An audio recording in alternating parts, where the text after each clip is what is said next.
Buenas tardes, profesora Gilma Cubillos. Vamos a presentar la actividad 2, la cual trata sobre la autoridad y la violencia. El grupo se encuentra conformado por Mariana Patrón, Dana Durán y mi persona, Paula Cáez. Iniciando el desarrollo de la actividad, comenzaremos hablando sobre una defensa de la autoridad escrita. Cuando hablamos de la autoridad escrita, lo primero que aparece en la página 1 del libro de Engels es la idea de que lo escrito da legitimidad. No se trataba solo de dejar un registro, sino de darle fuerza a lo que antes era palabra oral, la cual podemos decir que se perdía fácilmente. El editor también resalta que la escritura es la forma de asegurar que las normas o los acuerdos no dependan de la memoria, sino más bien que se queden fijos y reconocidos por todos. Esto se relaciona con lo que plantea Engels en el libro El Cid, porque nos explica que la escritura fue un instrumento de organización social. Al quedar por escrito, las normas ya no eran algo que se podían discutir todo el tiempo, sino una referencia obligatoria, o por decirlo en otras palabras, lo escrito empieza a ser autoridad porque ordena y, digámoslo, también controla. Más adelante, en la página 12, nos muestra cómo la escritura evita la ambigüedad. Lo oral desaparece y se puede olvidar, mientras que el texto permanece ahí, y esta es la clave de su defensa. La escritura nos trae claridad, seguridad y un punto común para todos. Por último, en la página 49 de Stroszewski, él nos señala que los escritos antiguos no solo tienen valor por su contenido, sino también por el peso de la tradición. Lo que ha sobrevivido en el tiempo adquiere legitimidad porque se reconoce como parte de la herencia cultural y política de una sociedad.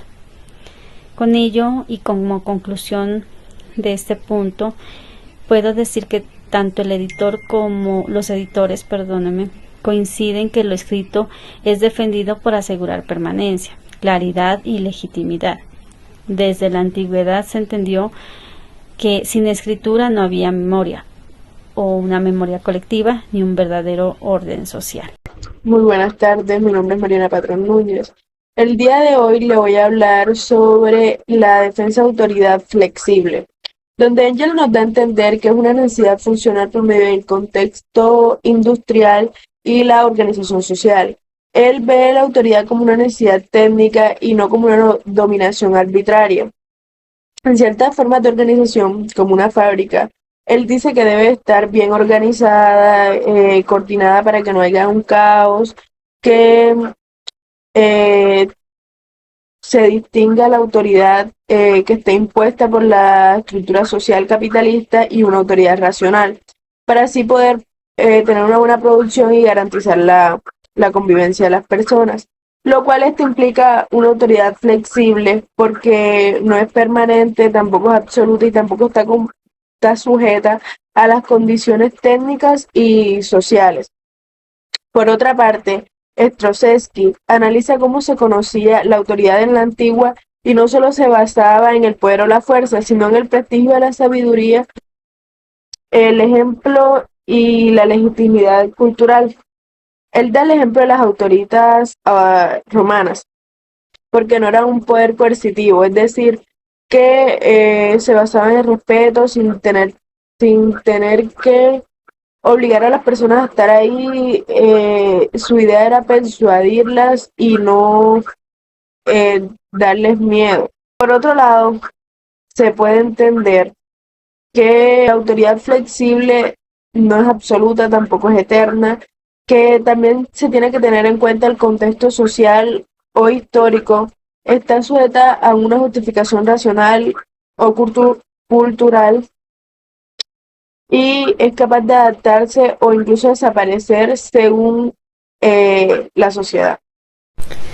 Bueno, continuando con los puntos, en el punto C, que trata sobre una defensa de lo subordinado, a partir de lo planteado por Engels en el Cid y lo desarrollado por Stroszewski, En primer lugar, Engels nos muestra que la autoridad nunca puede considerarse absoluta ni natural, sino que siempre está medida por las condiciones sociales y sobre todo por la lucha de clases. Desde esta perspectiva, el subordinado no es simplemente alguien que obedece ciegamente, sino que puede justificar su posición señalando que su obediencia se transforma en un acto consciente cuando la autoridad es injusta o legítima. Es decir, la obediencia deja de ser pasiva para convertirse en resistente. Por otro lado, Stroszewski plantea que toda relación de la autoridad implica una tensión permanente entre la obediencia y la libertad. La autoridad se sostiene únicamente si logra legitimarse frente a quienes obedecen. En ese marco, la defensa del subordinado revolucionario se explica en que su resistencia no es un capricho personal, sino la respuesta a un límite ético y político. Obedece mientras la autoridad se ajusta, pero se revela cuando esta, se contradice en el bien común. Si juntamos estas dos divisiones, podemos afirmar que la defensa del subordinado revolucionario no consiste en rechazar toda autoridad, sino en demostrar que la obediencia nunca puede equivaler a sumisión total. Engels nos aporta la idea de que la autoridad está ligada a las condiciones materiales y por eso puede ser cuestionada. Stroszewski, en cambio, nos indica que la autoridad debe ser constantemente legitimada. Así, en este punto podemos concluir que el subordinado revolucionario se defiende diciendo: obedezco en lo necesario, pero me rebelo cuando la autoridad deja de ser legítima. Su obediencia se transforma entonces en un acto de conciencia crítica que, lejos de debilitarlo, lo sitúa como un sujeto activo en la construcción de la justicia.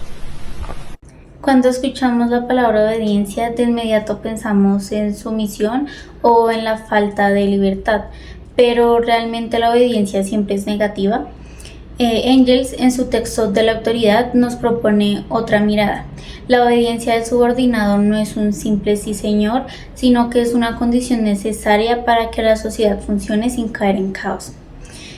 Poniendo un ejemplo sencillo, podemos imaginar un colegio. Si cada estudiante decide aprender solo lo que le interesa y asistir cuando quiere, sin seguir una orientación del profesor, el proceso educativo se desorganizaría y se vuelve ineficaz. Sin embargo, desde la mirada de Engels, esta jerarquía entre docentes y estudiantes no es solo una cuestión de orden, sino también una forma de reproducir las relaciones y la obediencia propias en la sociedad. Así como en la fábrica los obreros aprenden a cumplir órdenes, en la escuela los estudiantes aprendemos a aceptar la autoridad y nos prepara para ocupar un lugar dentro del sistema social que ya existe. Ahora bien, si Engels no habla de una obediencia ciega, no se trata de acatar cualquier cosa sin pensar o analizarla, sino de reconocer que la autoridad legítima necesita ser obedecida para poder protegernos a todos. En otras palabras, la obediencia tiene sentido cuando responde a un marco justo, cuando lo que se busca es el bien común y no el abuso de poder. Desde esta perspectiva, defender al subordinado obediente significa verlo como alguien que coopera con la autoridad para que exista un orden, una seguridad y una justicia. Incluso podríamos decir que la obediencia le da al subordinado protección, sabe qué esperar, cómo actuar y tiene el respaldo jurídico en caso de un conflicto.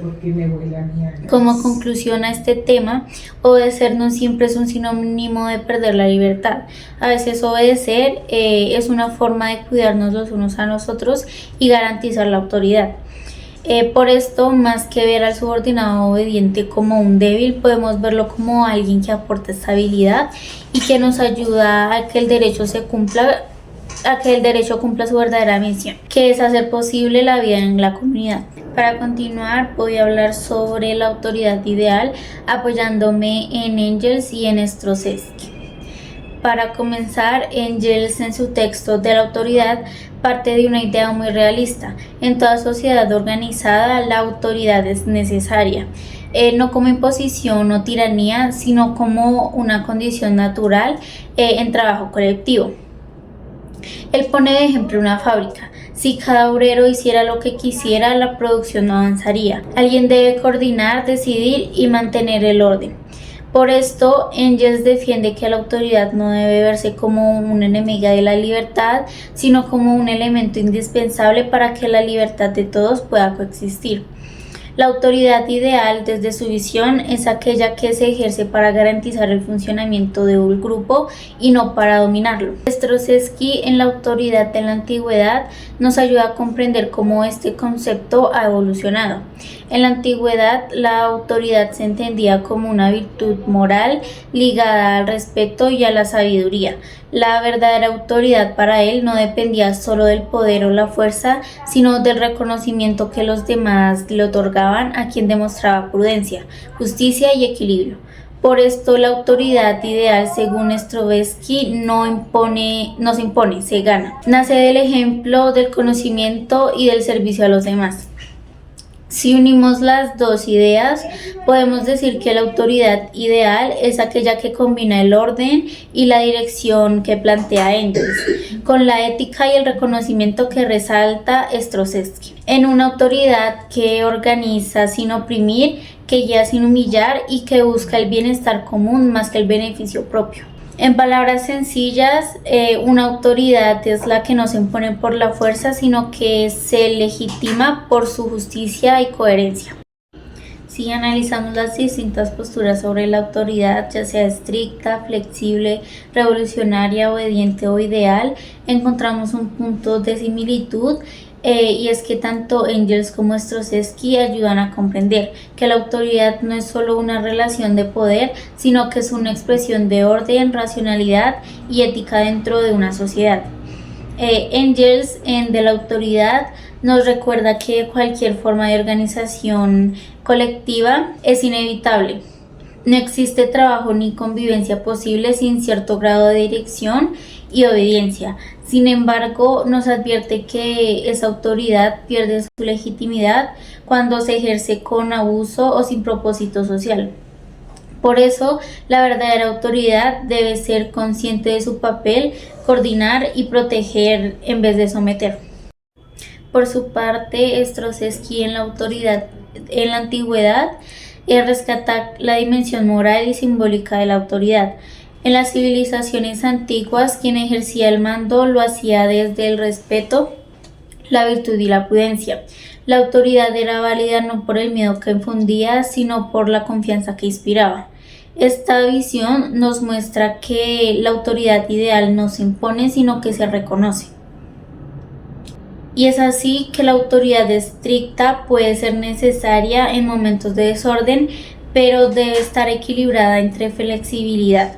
La obediencia debe ser racional y consciente, no ciega, y la rebeldía, cuando es justa, puede ser una respuesta legítima frente a la autoridad que olvida su fin ético.